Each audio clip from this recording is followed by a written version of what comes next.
This one's here is called Three Girls from My School.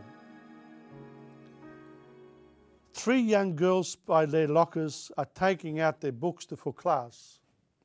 They are chatting, laughing and are happy because they are young and have no worries.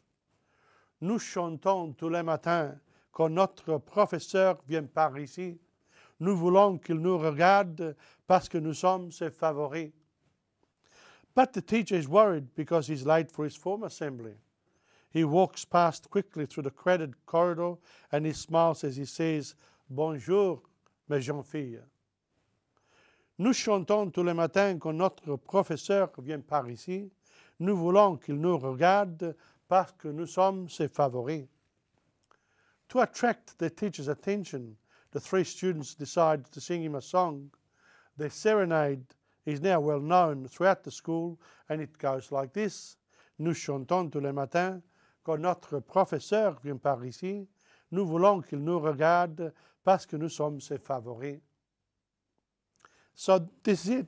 The French part is we sing every morning when our teacher comes by through here. We want that he looks at us because we are his favorite students. So these are the three girls near the lockers, and of course they tease teachers in high schools occasionally. They do it in private schools too, or anywhere else. It's part of life. So here we are. And from these two particular poems, we go to another aspect of school life, and that is at the end of the year, some departments want to grow bigger, and in order to grow bigger, they have to move or remove some classes from other weaker departments. So there is a group of people that meet together and decide, we could take two classes from there and bring it here because we've got, we want to do particular things in our department, and who cares about them? They're not learning anything anyway in that subject, etc., etc. So the tensions between subject and departments within schools. And unfortunately, this is a reality.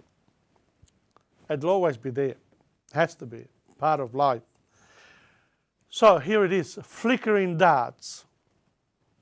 Behold the feeling of men apart from the rule of law. See those instincts in the raw playing games of survival. What endurance there is when the spirit is alive. There goes the mean dagger of cronies who, like witches in the night, brood over the black pot of discord, taking out potions of venom and with their sploons flickering them onto those effigies of men in their mortal remains. The body may suffer standing pain and anger, but the spirit rises to an almighty scream, vendetta, vendetta, vendetta. Then you see those cronies with their spirit naked, inflated, floating in space like balloons of Montpellier. Au revoir, adieu. And some of these committees, etc., when they do succeed, they do look like balloons of Montpellier.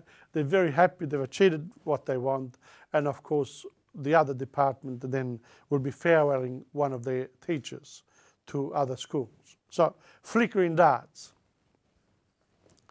But then regardless of what happens in schools, the end of the year comes. And here is a thought about the end of the year. They come each year in hordes, and like fury they take all and leave like leaves on an autumn tree. There I stand desolate and alone, awaiting the coming of another season. Like leaves on an autumn tree they left me, never to return to this same year, to this set of classes and activities.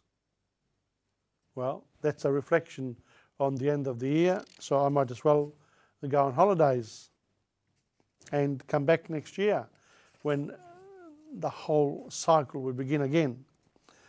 So that's the end of the year. But before we go, we can't forget that we live in Australia, where the original inhabitants need to be remembered and thanked for the fact that they've held their position here in this land for 60,000 years. They've been present here for so long. There's a lot that they can teach us, all of us, and there's a lot that we can share together. This is a poem called In the Lake Mungo region. The Lake Mungo region used to be full of water, now it's all sand.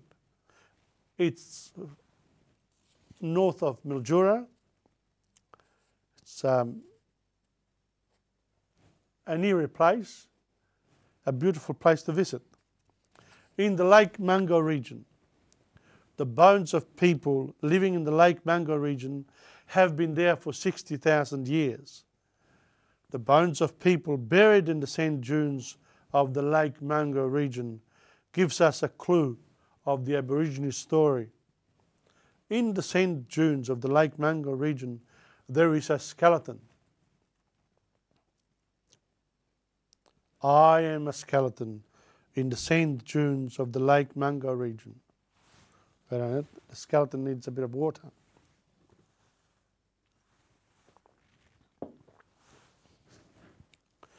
Okay. I am a skeleton in the sand dunes of the Lake Mungo region. When my bones were full of flesh, I inhabited this land, drank from the waters, and listened to the stories of my ancestors, from my elders. I hunted, gathered fruit and fished. I walked about with my group and saw lizards, emus and kangaroos.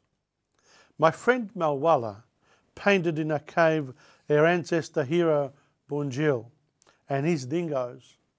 Mindai, the rainbow serpent, helped in the creation of our mountains and trees, of our flowers and water paths. We lived in our land awaiting the changes of weather. We lived with our people knowing that Mother Earth would one day take us back into the sky world of our ancestors. We lived, we loved. I am now dead, so that you can see which Kulin once upon a time were owned by the lands of the Lake Mungo region.